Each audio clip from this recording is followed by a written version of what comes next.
નમસ્કાર વિદ્યાર્થી મિત્રો, અગાઉના લેક્ચરની અંદર આપણે રોગો વિશેની ચર્ચા કરતા હતા. હવે મતલબ કે ત્યાં આગળ આપણે રોગ પ્રતિકારકની વાત કરી હતી. અહીંયા આપણે રસીકરણ અને પ્રતિકારકતાની વાત કરીએ છીએ. રસીકરણ અને પ્રતિકારકતા.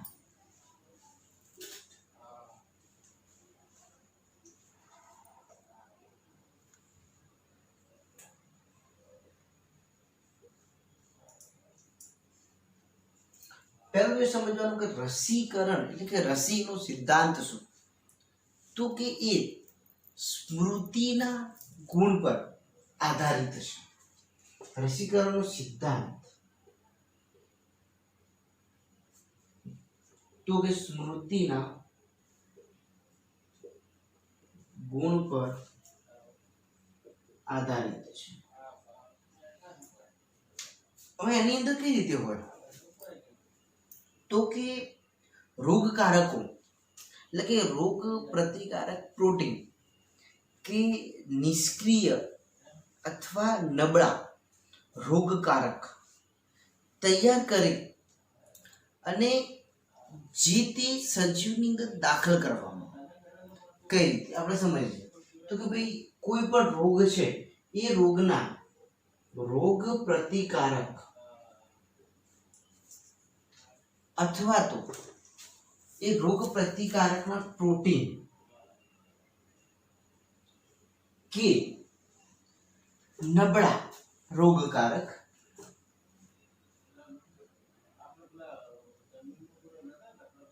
મતલબ રસી કઈ રીતે મેળવવામાં આવે છે આપણે એ સમજી ગયા છીએ. કોઈ રોગ છે એ રોગના જે બી કારકો છે એમને અથવા રોગકારક જે પ્રોટીન છે રોગ પ્રતિકારક પ્રોટીન છે એને તૈયાર કરવામાં. શું કરવામાં આવે? તૈયાર કરી જે તે સજીવમાં દાખલ કરવામાં. ચલો, દાખલ કરવામાં આવે એટલે શું થશે તો કે એ જે દાખલ કરેલા નબળા રોગકારક છે એની વિરુદ્ધમાં રોગકારક એડ થશે. એની વિરુદ્ધમાં જે તે સજીવમાં એન્ટીબોડી નિર્માણ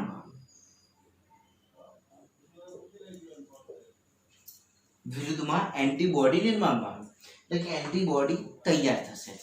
તો હવે આ એન્ટીબોડી નિર્માણ થયું એનું શું થશે તો કે આવા રોગ સામે આવા એન્ટીબોડી નિર્માણ કરવા માટે સ્મૃતિ આધારિત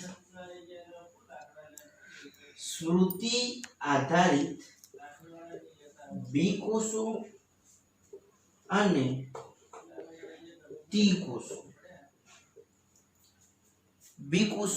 ટી કોષો જે છે એ રોગકારકો સામે ની ઓળખ આપશે.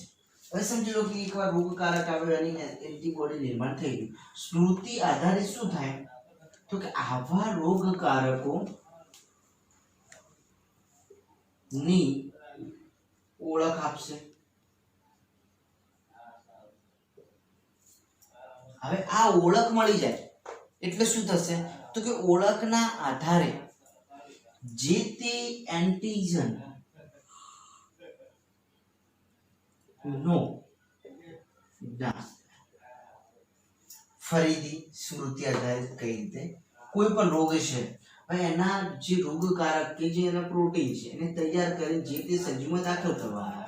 એટલે એ સમયે એ સજીવની અંદર રોગ પ્રતિકારકતાને આધારે એની વિરુદ્ધમાં એન્ટીબોડીનું નિર્માણ થશે અને એ એન્ટીબોડી એ રોગકારક સામે વિરુદ્ધ લડત આપીને એનો નાશ કરશે. પણ એની સ્મૃતિ રાખશે ક્યાં આગળ? બી કોષો અને ટી કોષમાં.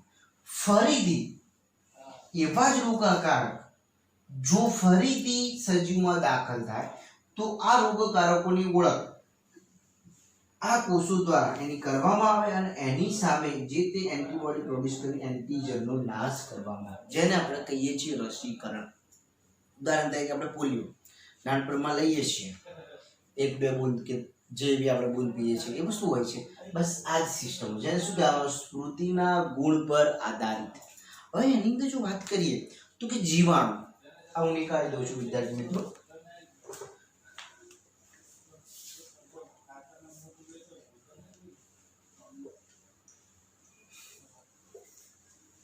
હવે કે જીવાણુ જે હોય છે એની અંદર શું હોય તો કે ભાઈ જીવાણુ સંક્રમિત અને તાત્કાલિક ધોરણે આપણે રસીકરણ કેવી કઈ રીતે ઉપરાય તો કે ભાઈ જીવાણુ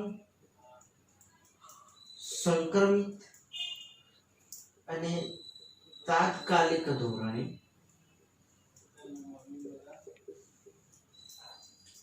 આ બંને સમયમાં શું કરવામાં આવે તો કે એન્ટીબોડી જે છે એ એન્ટીબોડી નિર્માણ કરવામાં જે તે જીવાણુ સંક્રમિત. હવે નિર્માણ કરેલા એન્ટીબોડી જે છે જીવા કે કયા, ઉદાહરણમાં જોઈએ તો કે ટીટેનસ એટલે કે ધનુર્વાર. એ શું છે તો કે એન્ટી ટોક્સિક વિષાણુ પદાર્થ છે. કેવો છે એની અંદર આવેલું શું હોય, એન્ટી ટોક્સિક વિષાણુ. ટીટેનસ માં શું હોય, એન્ટી ટોક્સિક વિષાણુ પદાર્થ, અને જે શું કરવામાં આવે, દાખલ કરવામાં.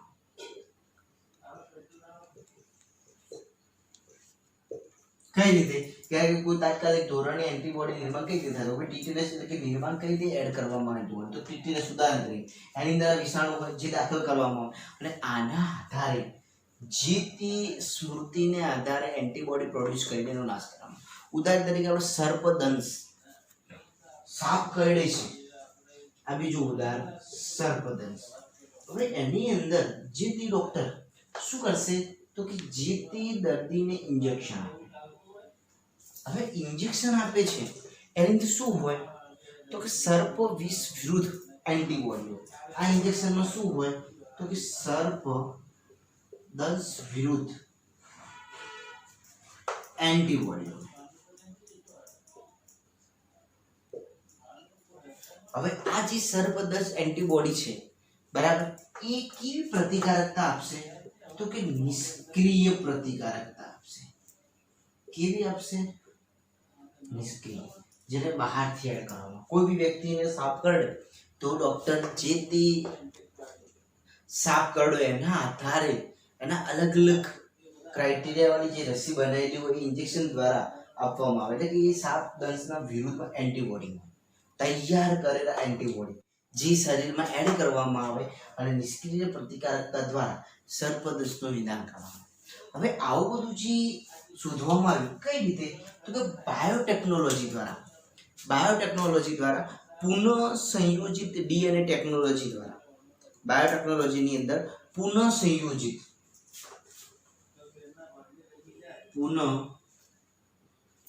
સંયોજિત ડીએનએ ટેકનોલોજી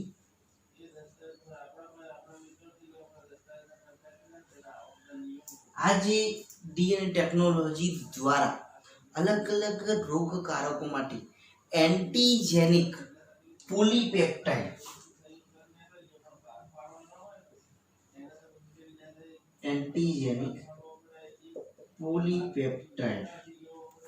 ની શૃંખલા એટલે કે સંશ્લેષિત શૃંખલા, પોલીપેપ્ટાઇડની શૃંખલા જેનું સંશ્લેષણ કરવામાં અને સંશ્લેષણ કરી શું મેળવવામાં આવે તો કે રસી મેળવવામાં આવે.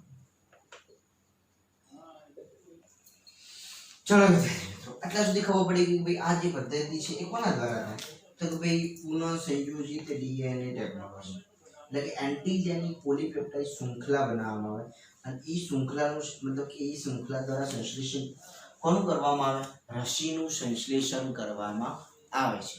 હવે કે આની અંદર શું થાય, આ રીતે રસી ઉત્પાદન કરવામાં આવે. ઉદાહરણ તરીકે જો કહીએ તો કે હિપેટાઇટિસ બી. હું ઉદાહરણ અહીંયા લખી બતાવું તમને કે ઉદાહરણમાં શું આવે કે હિપેટાઇટિસ બી. શામાંથી મેળવવામાં આવે તો કે એ ઈષ્ટમાંથી મેળવવામાં આવે. શામાંથી મેળવવામાં આવે? ઈષ્ટમાંથી. ઈષ્ટમાંથી હેપેટાઇટિસ બી ની રસી બનાવવામાં આવે છે. આ રીતે રસીકરણ ની પ્રતિકારકતા હોય છે, સ્મૃતિ આધારિત ગુણ હોય છે, અને આ રીતે રસી મેળવવામાં આવે છે, બનાવવામાં આવે છે, અને આ રીતે રસીનો ઉપયોગ કરવામાં આવે છે. હવે આના પછી રસીકરણ અને પ્રતિકારકતા પછીનો મુદ્દો એલર્જીની વાત કરીએ આપણે.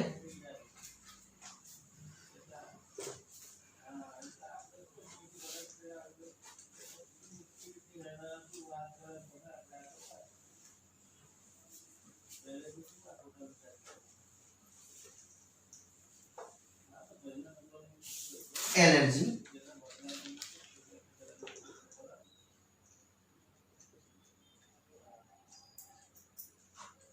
એલર્જી મતલબ શું, એની વ્યાખ્યા શું?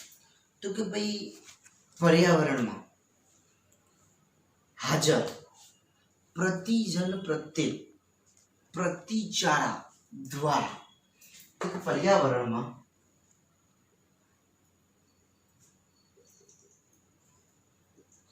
હાજર શું હોય તો કે પ્રતિજન. આ પ્રતિજનનો પ્રતિચાર તંત્ર દ્વારા શું કરવામાં આવે? વિરોધ કરવામાં આવે. અને આ જે વિરોધ જે છે એ વિરોધ એટલે કે વધુ પડતો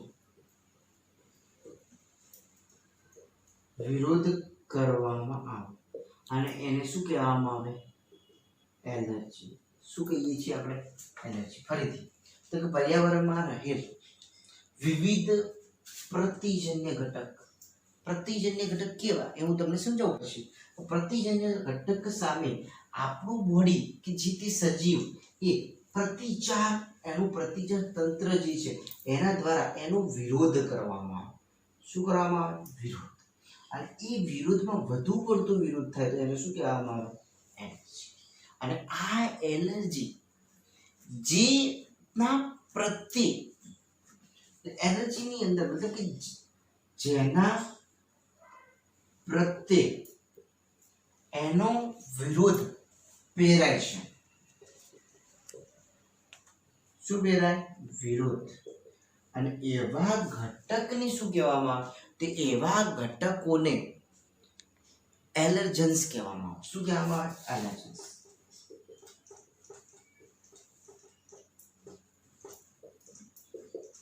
શું કહીશું વિદ્યાર્થી મિત્રો? એલર્જન્સ કહેવામાં આવે. હવે આવા એલર્જન્સના ઉદાહરણ સમજો. તમને કીધું પ્રતિજન એ જ એલર્જન્સ. એના ઉદાહરણમાં વાત કરીએ તો કે ધૂળમાં રહેલ સૂક્ષ્મ જીવાણ. પહેલું ઉદાહરણ. બીજા ઉદાહરણની વાત કરીએ તો કે પરાગરસ.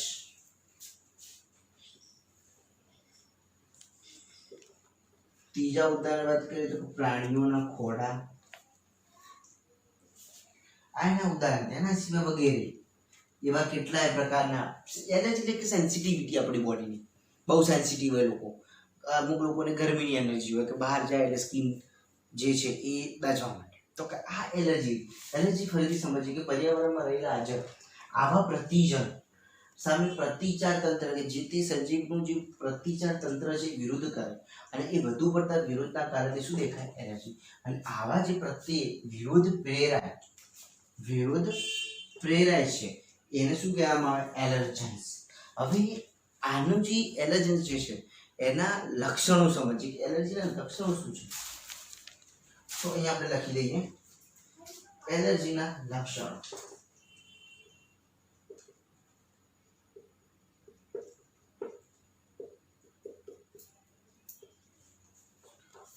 નોર્મલ તમને ખબર છે, છીંક આવે, આંખમાંથી પાણી નીકળવું.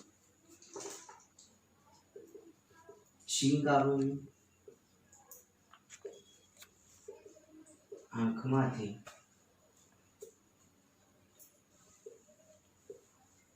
પાણી નીકળવું. એના પછી વાત કરીએ તો કે ભાઈ નાકમાંથી પ્રવાહી પડવું, શ્વાસ લેવામાં તકલીફ પડવી,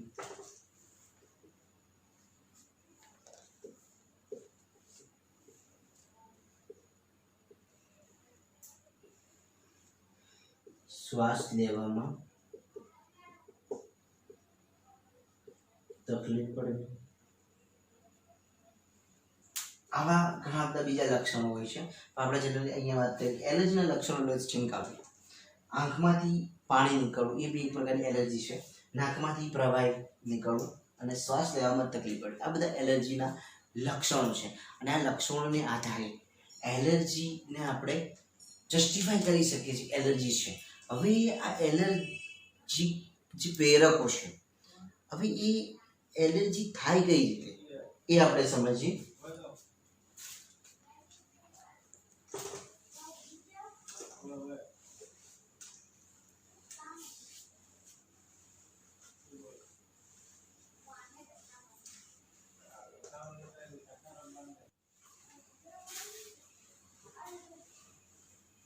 એલર્જી કઈ રીતે થાય એ સમજીએ.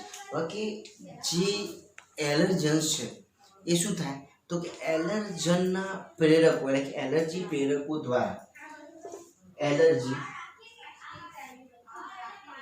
પ્રેરકો દ્વારા શરીરમાં દાખલ થાય.